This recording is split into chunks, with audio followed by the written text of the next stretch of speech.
Welcome to the Crossroads, where we honor the duality of life, embracing the darkness, and loving the light. Together we'll explore spiritual philosophy, mythology, shamanic practices, witchcraft, and more. Join me as we journey through the mysteries of life, death, and everything in between. Before we begin, a quick disclaimer. This podcast is for informational and entertainment purposes only and not professional advice. Please use your own discretion and enjoy the show. Hi, welcome to the Crossroads. My name is Angela Rajnigandha. I am the owner of Arcana Apothecary. In today's episode, I want to explore the question, does evil exist?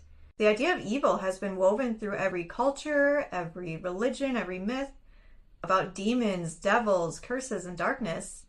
And we're taught to see evil as something outside of ourselves, something that attacks us or tempts us. And some traditions say that yes, evil is very real and active in this world. But others say that maybe it's just an illusion. So today I want to explore the concept of evil from 5 different perspectives. The psychological perspective, the energetic perspective, the spiritual, the cultural, and the esoteric. So let's begin in the psyche. In psychology and shadow work, evil is often what we project onto the parts of ourselves that we don't want to deal with. The angry parts, the vengeful parts, the selfish parts. And in psychology, that's what's known as the shadow. And we talked a little bit about that already. It's not evil itself, but it's what we fear or reject.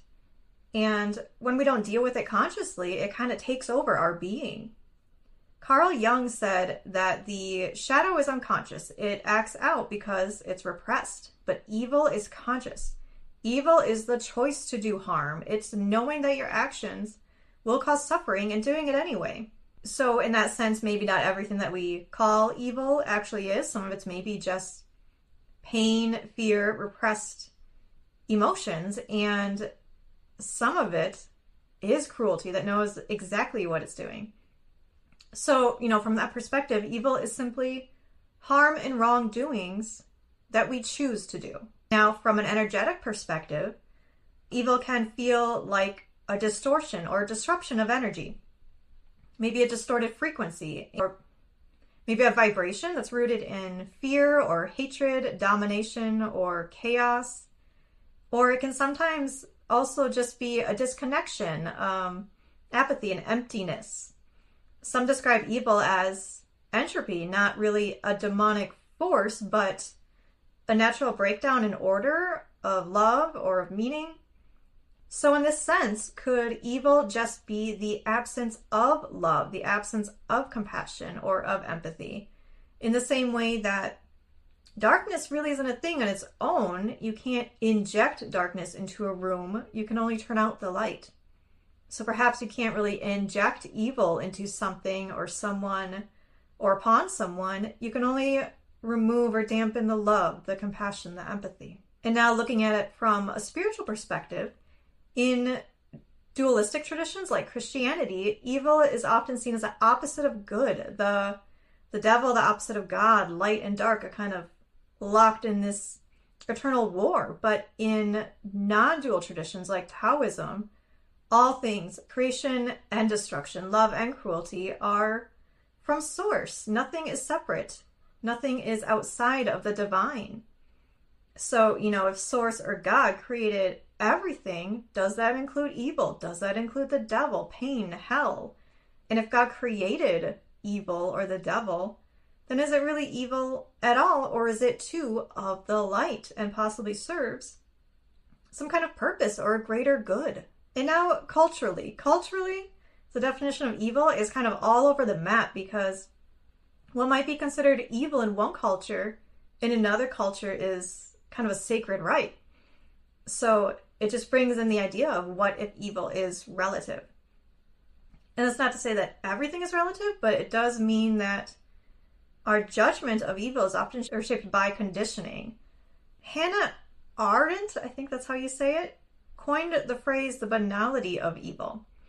And what she was talking about was that evil doesn't always look like this great big, super villain. It can look like, a bored desk clerk who's stamping orders to send people to concentration camps.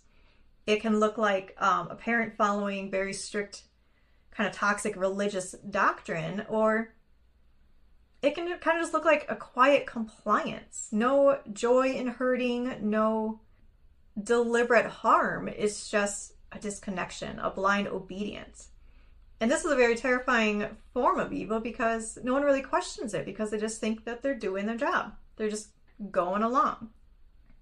And now, if we think about nature, the lion kills the gazelle. Is that evil, or is that just the lion's way?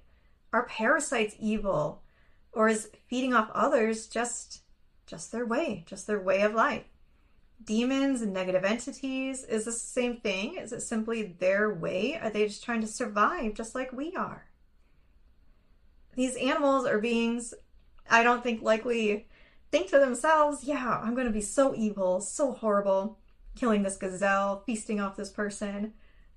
I don't think they do, and I don't think that most people do either. I think that most people that do what we consider evil things feel their behavior is just. They feel that they're in the right for some reason, that they are better than, more than, or more deserving. And so you have to think that, there may be plenty of beings that think we are evil. Ants or insects that we accidentally walk all over, build our homes over, do they think we're evil? The animals that we raise for food, does the gazelle think the lion is evil? Or do they understand that this is just life? And of course, animals don't, likely think in terms of evil the way humans do, but it's worth questioning how perspective can shape this label. And thinking of it from an esoteric perspective, in some esoteric traditions, the devil really isn't your enemy, but your initiator, the tester, the trickster. He's the one who tests your ego, exposes your wounds, tempts the unhealed parts of yourself, not really to ruin or destroy you, but to reveal you. In that sense, the devil and evil may be a function, not really a flaw. It's something that sharpens us and wakes us up. That, in that sense, that the devil is really just a catalyst, and he may often look like an enemy, but often he's the one that would lead you straight to your truth. And these are just a few different perspectives and way that we could think about evil. Is it a conscious choice or harm? Is it a distortion of energy? A disconnection? Fear? Is it a necessary test for the soul? Is it a cultural construct shaped by belief and bias? Or is it just the unhealed parts of ourselves? And so maybe does evil exist really isn't the right question. It's more, what do you and your soul recognize as evil, and why? It's just something to think about. I think it's really interesting. And with that, I thank you for joining me today. If you've been enjoying this podcast, please do share it and let me know if there are any topics you'd like to explore together. I'll see you next time.